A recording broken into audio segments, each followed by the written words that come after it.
25 years, it could be 25 hours. When you see these guys that haven't seen each other in 25 years, and the same guys getting on the same other guys for the same you-know-what, it's as if it was 25 hours, really. And when you look around and you see the faces and you see the bodies, you don't see age, you don't see gray, you don't see hot bellies. You see warriors. I mean, you see guys that for a flicker of a moment you think, you know what, we can go do this again. I mean, I'm sitting in this room looking at these faces because the body ages and the spirit never does. And the spirit present in that room last night with all those guys that get together, I mean, it's there. And you realize and you wonder sometimes, you know, how did it happen? Why did it occur? Why did we become champions of the world? And it's because of that spirit. After the loss to Seattle, you guys won 9 in a row. 5 of the games were by 4 points or less. Big plays every week. Bobby Johnson, George Martin, Bavaro, yourself coming up with big plays after big plays throughout the course of the season. It's all about momentum, and we got momentum. You know, it was almost too early at that time, but it just kept going throughout the year. And yeah, you're right. It was just always somebody different, and we talked about it last night. And that's what makes up a team: people relying on others, and people suffering and hurting, but yet continuing because of their brothers, because of the team, and because of the mission.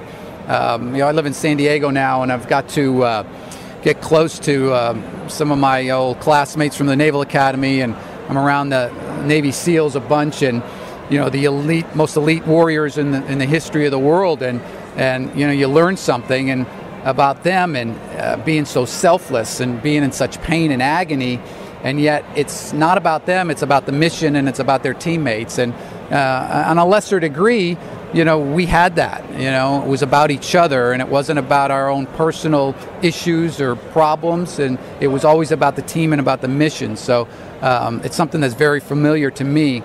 And sometimes you got to pinch yourself. It's reality. It happened, but sometimes it feels like a fantasy when a dream comes true. On the floor of the end zone, just exacerbated, and kind of in a way, couldn't believe you caught a touchdown pass in the Super Bowl. Well, again, you dream about something your whole life. I mean, I wanted to be a pilot, and I wanted to score a touchdown in the Super Bowl. That's all I wanted as a little boy. And the series before that, I got real close. I got about 2 feet from scoring a touchdown off a flea flicker, and I thought that was going to be it. And I was elated and frustrated at the same time. The emotions were incredible, and to be able to get one later, it felt great. But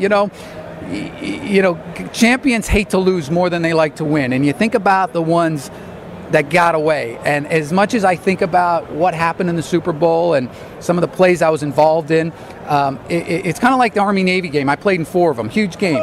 We won 3. I don't think about them as much as I do the one we lost that got away. And in the Super Bowl, it's the second or third play of the second quarter. It's 3rd and 3 from our 40, right? One of Sims' 3 incompletions. 3rd and 3. I'm lined up far to the right, come in motion towards the formation.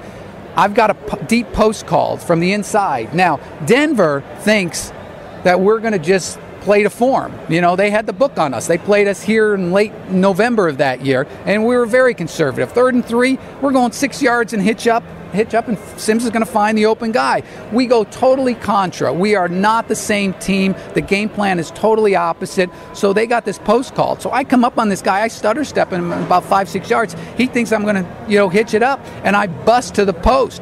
He is so discombobulated. He is so beaten. He's so ill-prepared that he sticks out his leg as he's falling to his left. He sticks it out to the right, trips me.